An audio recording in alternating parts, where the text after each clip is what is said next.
Salut tout le monde, on se retrouve pour une nouvelle vidéo. J'aimerais faire cette vidéo sur la liberté du chien parce qu'il y a beaucoup de questions qui sont soulevées. Est-ce qu'on a le droit de promener son chien? D'autres disent qu'on n'a pas le droit parce que voilà, il peut y avoir des chiens dangereux, etc. Déjà, avant tout ça, on va remettre un petit peu la loi au milieu de ce thème-là. La liberté, si votre chien est à plus de 100 mètres de votre habitation ou de votre présence, ou si il est à une portée de voix où il ne peut plus entendre votre voix, à une distance où il ne peut plus entendre votre voix, il est considéré comme chien en divagation. Alors pourquoi chien en divagation? Tout simplement, c'est un terme qui est utilisé parce que pénalement, il serait hors la loi et le maître aussi serait hors la loi.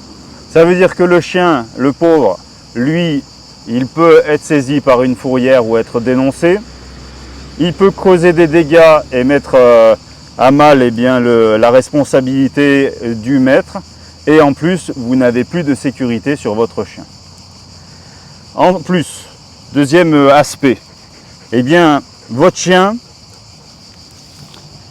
pour qu'il soit en liberté, il faut qu'il soit à tout prix axé sur le contact avec vous et sur l'obéissance à la voix. Ça veut dire que votre chien, même s'il y a n'importe quelle distraction, même s'il voit un chevreuil et que vous êtes dans les bois, vous devez au rappel le rappeler et il doit venir de suite. S'il n'est pas capable de faire ça, vous n'êtes pas capable de laisser votre chien en liberté. Et je mets au défi beaucoup de gens de le faire. Parce que c'est un exercice qui se travaille dès tout petit. C'est-à-dire que dès les premiers mois, on travaille le rappel et les autocontrôles avec le chiot. Et si ça, c'est pas mis en place, vous n'y arriverez pas pour après. S'il n'y arrive déjà pas petit, c'est compliqué d'y arriver après. On peut y arriver, mais c'est très très compliqué. Il faudra 2 fois plus de boulot. Donc, si ces choses ne sont pas acquises chez votre chien, eh bien, oubliez-le avec vous, hein, parce que vous avez beau voir un éducateur ou un dresseur, ça n'aura aucune valeur quand vous vous promènerez avec vos chiens. Ça n'aura aucune valeur puisque il aura l'habitude d'écouter le dresseur ou l'éducateur, mais pas vous malheureusement. Donc c'est pour ça que les éducateurs comportementalistes canins interviennent et ajoutent, expliquent aux propriétaires de chiens pourquoi et comment ils doivent agir avec leur chien, parce que c'est eux les premiers acteurs. Voilà. Et le chien obéira à son maître s'il a la bonne façon de faire. Voilà donc cette vidéo.